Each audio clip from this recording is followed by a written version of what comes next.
꼭 알아야 할 것을 콕 집어 알려주는 주사위 채널의 정 소장입니다. 방 PD입니다. 네, 오늘 종목 어떤 종목이신가요? 오늘은 삼성 엔지니어링 한번 보려고. 삼성 지난번에 저희가 삼성 전기 있고 이번에 삼성 엔지니어링. 삼성 전기 보셨나요?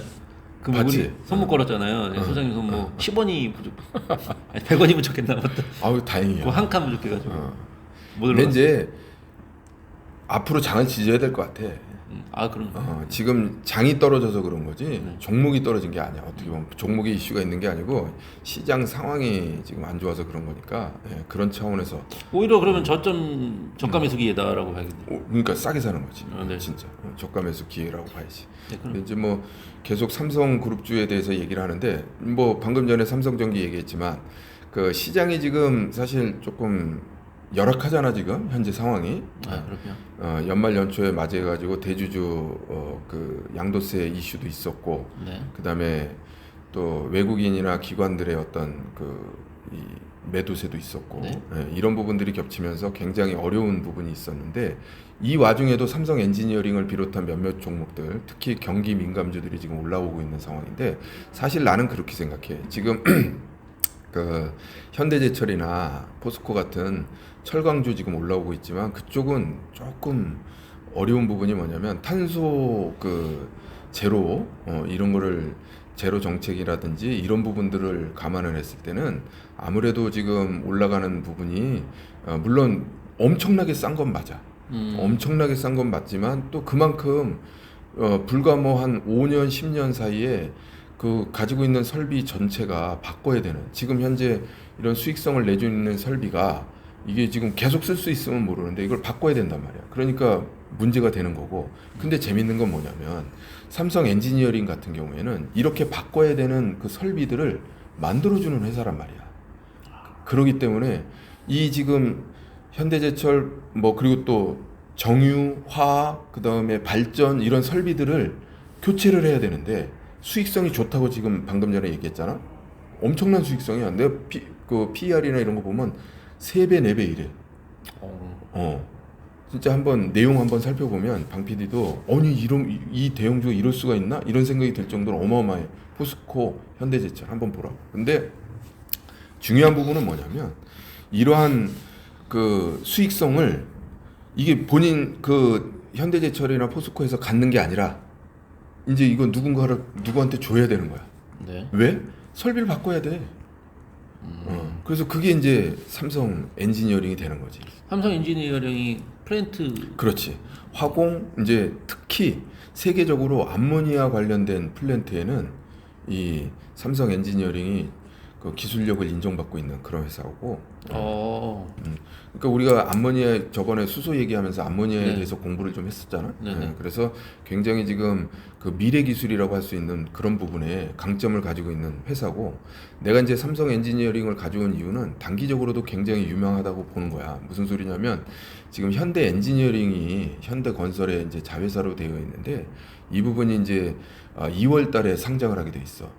그러면 결국 현대 엔지니어링이 그 많게는 한 10조 원 정도의 밸류를 받을 거로 보여지고 있는데, 이렇게 현대 엔지니어링이 그 상장을 하게 되면서 아니 과연 그러면 이거하고 이렇게 비등한 어떤 그런 그 같은 업계에 있는 회사는 뭐가 있을까라고 봤을 때 물론 많은 회사들이 플랜트 회사들이 있긴 한데 삼성 엔지니어링은 그야말로 플랜트에 특화되어 있는 전문 회사란 말이야. 그렇기 때문에 부각을 받을 수밖에 없다. 그래서 내가 생각하기에는 현대 엔지니어링이 상장하는 2월 달까지는 삼성 엔지니어링 계속 회자될 수밖에 없는 그런 회사라고 할 수가 있는 거지. 그리고 이제 뭐 실적적인 측면에서 봤을 때 해외 지금 그 수주가 굉장히 비율이 높아지고 있어. 그래서 이제 한 3가지 정도 내가 얘기할 필요가 있겠는데, 해외 비중이 지금 그 2018년 13분기 기준으로 해야, 왜냐면 지금 3분기 실적까지만 나왔으니까. 그랬을 때 지금 그 국내 도급과 해외 도급의 비율이, 그러니까 국내 도급이 45.7%였어 18년도에. 근데 보라고 19년도에는 38.7%, 한 그 거의 한 8% 7% 정도 빠졌지. 그랬는데 2020년도에는 37%로 한 1% 정도 빠졌어요. 그 38%에서. 그러니까 2019년에 비해서. 근데 올해는 어떻게 됐냐? 32%야. 그러니까 거의 70% 가까이가 해외 도급이 이제 늘어나고 있는 거야. 자, 내가 이거는 두 가지 관점에서 얘기할 수 있는데 뭐냐면 국내가 이 국내의 어떤 시장이라는 게 굉장히 좁잖아. 해외 시장으로 발을 넓혀 갔을 때 이 그 매출이라든지 기업의 어떤 그 질이 완전히 달라진다는 거지. 그런 측면에서 그러니까 해외로 진출하고 있는 부분들이 뭔가의 실적적인 측면에서 확실하게 눈에 띄게 보여지고 있다. 이게 1번이고 그 다음에 지금 최근에 단기적인 측면을 본다 그러면 환율이 지금 뛰고 있잖아. 네. 1,200원을 돌파하려고 하고 있어. 네. 이 상황에서 그러면 해외 비중이 높으면 높을수록 어떻게 되겠어? 이거는 환차익을 그냥 앉아서 벌 수밖에 없는 거지. 그러니까 삼성 엔지니어링의 경우에는 장기적인 성장성이 담보되어 있는 와중에 단기적으로 지금 환율 급등이 우리나라로서는 환율 급등이 그렇게 반가운 것만은 아니거든. 왜냐하면 특히 항공이라든지 이런 그 수입이 많은 업체 그리고 외화 부채가 많은 항공 같은 비행기가 다 외화 리스라고 돼 있단 말이야. 네. 그러니까 이자 부담이 엄청나게 늘어나겠지. 그런데 지금 반대로 수혜를 입는 그러니까 수출 주도형 업체들은 수혜를 입을 수가 있는 건데 그 와중에 지금 삼성 엔지니어링은 그런 그 뭐랄까 환율 수혜를 환 상승에 대한 환차익을 얻을 수 있다 이렇게 얘기할 수가 있는 거지. 그래가지고 그 동안에 이제 사실상 해외의 어떤 그런 비중이 높다라는 것은 코로나19 때문에 문제가 좀 있었는데 이런 부분이 이제 점점 해소되고 있잖아. 그러니까 결국은 삼성 엔지니어링은 단기적으로나 장기적으로나 지금 상당히 그 유망하다라는 측면에서 우리가 접근할 수가 있는 거지. 그럼 오늘 갖고 오신 거는 차트상으로는 뭔가 돌파신호를 나타낸 건가요? 그러니까 이제 바닥에서 이제 그러니까 바닥이라고 얘기하기보다는 이제 횡보하던 것을 돌파해서 올라가고 있는 거예요. 그러니까 지금 시장상이 안 좋음에도 불구하고 상승 추세가 뭔가 이렇게 보여질 수 있는 그런 부분이 이제 나타났다고 얘기할 수가 있지. 그럼 차트를 봐야 될 것 같은데 아무래도. 네. 그래, 보면서 한번 말씀하시죠. 그래서 이제 지금 내가 얘기하고자 하는 부분은 이제 단기적으로 지금 굉장히 주가가 약세 내지는 옆으로 이제 지루한 횡보하는 형태의 그런 흐름을 보이다가 목요일부터 갑자기 뭔가 거래량 동반하면서. 거래량 동반하면서 그리고 또 지금 수급이 쫓아왔잖아. 그러니까 이제 수급이 쫓아오면서 그 완전히 상승 신호, 우리 흔히 얘기하는 그 뭐랄까 정배영 확산 초기 국면이 나타났고 그리고 또 금요일 날도 아주 좋은 흐름이 나왔어. 이제 이게 이제 우리가 흔히 얘기하는 종가 관리, 그러니까 크게 안 밀리면서 장중 조정을 이렇게 거치면서 어떤 거래량은 확 줄어들었지. 그러니까 이제 전형적으로 약간 눌러주는 그런 형태가 나오는데 가격적으로 안 눌러주고 뭐랄까 장중 조정에 머무른 그런 모습을 보이는데 잘 버텼다. 잘 버텼다. 그래서 기업 개요를 우리가 좀 살펴볼 필요가 있는데 보자고. 매출액을 보면 지금 매출액의 상승폭은 대기업이다 보니까 그렇게 크게 늘어나고 있지는 않는데 영업이익의 상승을 한번 보라고. 보면 보시다시피 2018년도에 2천억 정도였는데 지금 2배 이상 올라가고 있잖아. 그럼에도 불구하고 추가적인 상승 가능성이 굉장히 높다. 방금 전에 얘기했지만 그 해외 그 수주가 지금 급격하게 증가하고 있는 상황이거든. 근데 이제 이게 핵심이 뭐냐면 이게 화공 쪽 그리고 또 그 비화공 이렇게 해서 플랜트 쪽이다 보니까 중동 쪽의 어떤 흐름이 굉장히 중요한데 유가가 지금 작년만 해도 별로 안 좋았잖아. 네.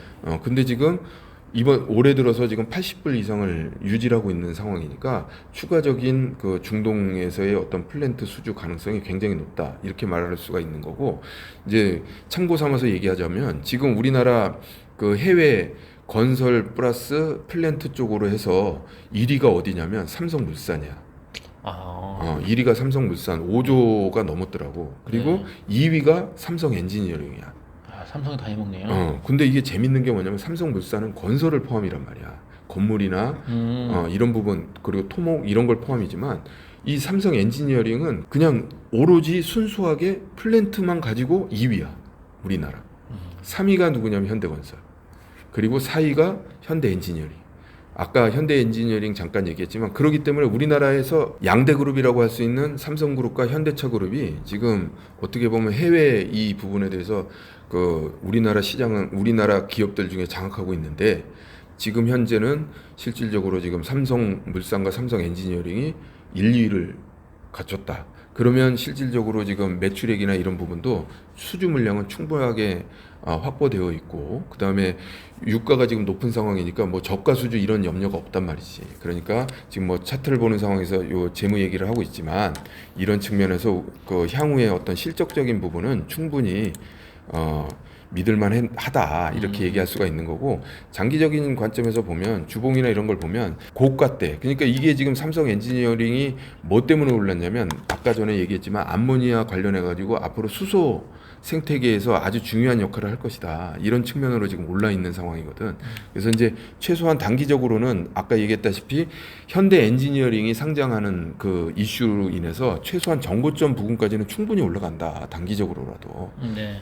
그런 거고, 방금 전에 얘기했다시피 해외 수주라든지 이런 부분이 계속 상위권에 랭크되어 있기 때문에 추가적인 상승도 얼마든지 가능하다는 면이 1번이 있고, 그 다음에 거기다가 그 수소 생태계라든지 이런 부분이 부각되면 부각될수록 암모니아가 결국은 수소 생태계에서 차지하는 부분은 이동에 대한 부분이 있잖아.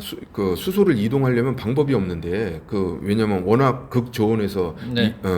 액화가 되기 때문에 그런 부피를 줄이려면 암모니아화를 시키면 암모니아는 한 영하 한 2, 30도면 되거든. 네. 그렇기 때문에 거의 상온에도 가능할 정도로 어떤 그런 부분이기 때문에 그 운반의 편리성이나 이런 걸 봤을 때는 암모니아의 어떤 이익이 굉장히 큰데, 이거를 전 세계적으로 기술력을 인정받고 있는 게 삼성 엔지니어링이다 이 말이지.